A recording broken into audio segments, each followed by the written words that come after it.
Solar power is by far the most popular method of off-grid power.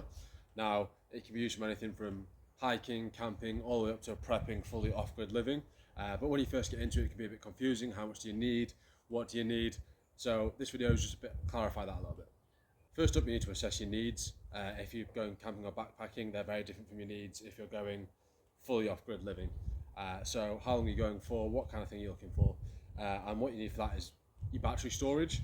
So you can get anything from these little single one phone chargers. This will charge your phone once. Up to these bigger ones, you get maybe 3 or 4 chargers out of these.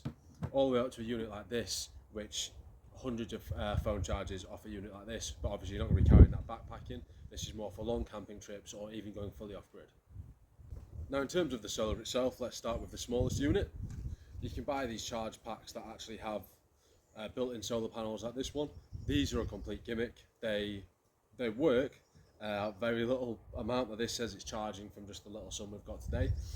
But you could leave this all day in full summer sun and it wouldn't even charge a phone just from this little solar panel. It takes several days to do that. So this is a fantastic battery pack for carrying the storage, but in terms of actually charging it, don't bother, complete gimmick. Next, moving up in size, we have a 28 watt fold out solar panel. This is made by Big Blue, and I actually love this thing. I have taken this on many hikes, and I've taken this to festivals, and in full summer sun, this 28 watt fold out panel has kept like 3 or 4 of our phones charged just while we're out at the festival. Stick this out, let it charge in the sun, and it's kept us charged all weekends, no problem. This is a fantastic piece of kit. For these, you're talking 60 to 80 pounds. It's about 70 to 90 dollars for my American friends.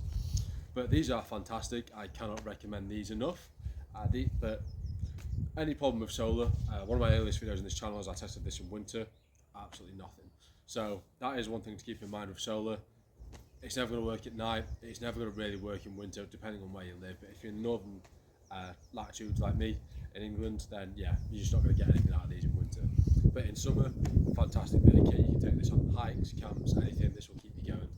I would also recommend, no matter what solar system you're using, you don't use it to charge a device directly like a phone, especially if you're using that device, because if you're using something while it's charging, it's not as efficient.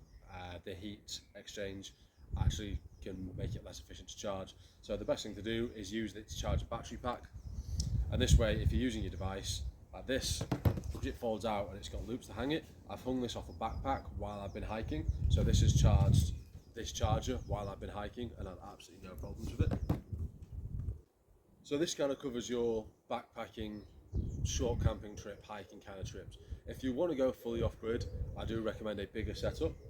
Now here we have a fold-out 100 watt panel. Now I'm not recommending any brands, but these 2 units are the All Power. This is a 100 watt fold-out panel, and this is the All Power R600. I bought these as a set. They do come as a set, and this can not only charge any devices, but it will charge pretty much everything you need for off-grid living. If you try to run a big appliance like a fridge or something, you are going to struggle. But keeping radios charged, phones charged, maybe even small entertainment devices, laptops, portable DVD players like that, you're going to have no problem. Absolutely, you're never going to struggle with one of these. But again, when it comes to winter time, it doesn't matter what solar you have, it's going to be very limited. So the key when you're trying to go more off-grid or trying to go out into camping is to just minimise how much electricity you actually need. That is just the key here.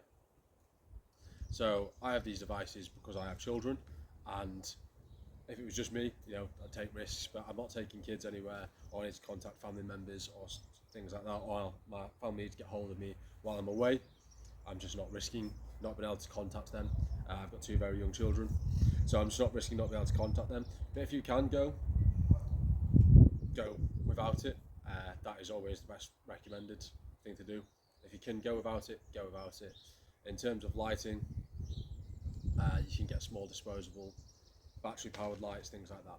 Use electricity as little as possible, because even with a solar system like this, you can get bigger solar systems, and my house actually has a full-size solar system on it, but even then, that only works as long as the grid's up, unfortunately.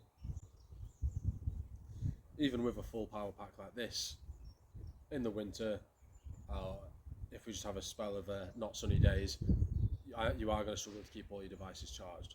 So limiting is the key. But if you've got them, they are fantastically useful, and you can make fantastic use of them now. Another thing to consider with the battery packs is obviously you don't need to charge them while you're out there. You can charge them ahead of time. So if I am going to a festival, or I'm going camping, or I'm doing this and I'm doing that, I don't want to take a solar panel with me, because one, could get broken, could get stolen, or two, you do have to just kind of leave them and sit there for a while. If you want to be constantly active, or you want to charge your devices overnight, then you can just charge these at home, particularly this one. This will last a full weekend easily for a group of people. You know, if you know 4 or 5 of you going to a festival, this will absolutely last that. Or if you're a van lifer, I used to be a van lifer with solar panels on the roof, but even if you're a weekend warrior, if you don't want to put a full solar system on, charge this at your home beforehand, and this will last a week, weekends, or maybe even a week's if there's only a couple of you worth of devices will be charged just off this one charge pack here. So that's a good thing about having a solar system. You can use the battery packs separately from the actual solar itself. Now, one last thing to consider if you are on the more prepper side of things is solar systems are not discreet. Now, I'm a big believer that if we are in a disaster emergency situation, we should be trying to help each other as much as possible. But if we're in a full-on, without rule of law, end of the world as we know it kind of scenario, solar systems aren't discreet. They have to be out in the open to work just by their very nature. So if you're putting a big solar system in your garden, like many of my neighbours can see into my garden, if their power's out and they see me charging my solar system and they're desperate, that makes you a target. Now, that is just something to consider and be mindful of. I would never advocate being selfish, but at the same time, I don't have enough power for everyone. So that is something I need to consider and be mindful of, and you should be considerate and mindful of too. If you are prepping, operational security matters. Like I said, if it's just a local power outage for a couple of days or so, then fine, yeah, all my neighbours can come round.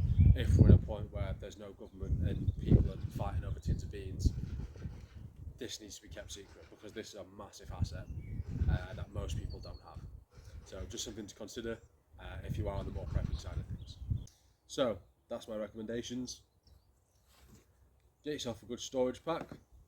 Want something like this, multiple ports, that'll last you for a festival, and you can keep it topped up very easily with one of these. If you want to go more off-grid or for a longer camping trip, I have seen people take these for longer camping trips, then yeah, you need a full-size battery system. This is about as small as I would go.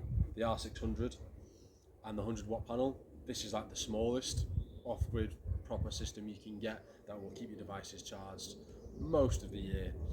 But if you want a full setup, you are talking bigger money. Obviously, the more money you invest, the better your system is going to be. Like I said, this cost me 280 quid for the panel and that battery. This was, I think I got it second hand for 60 quid. This was 15. I think this was 10.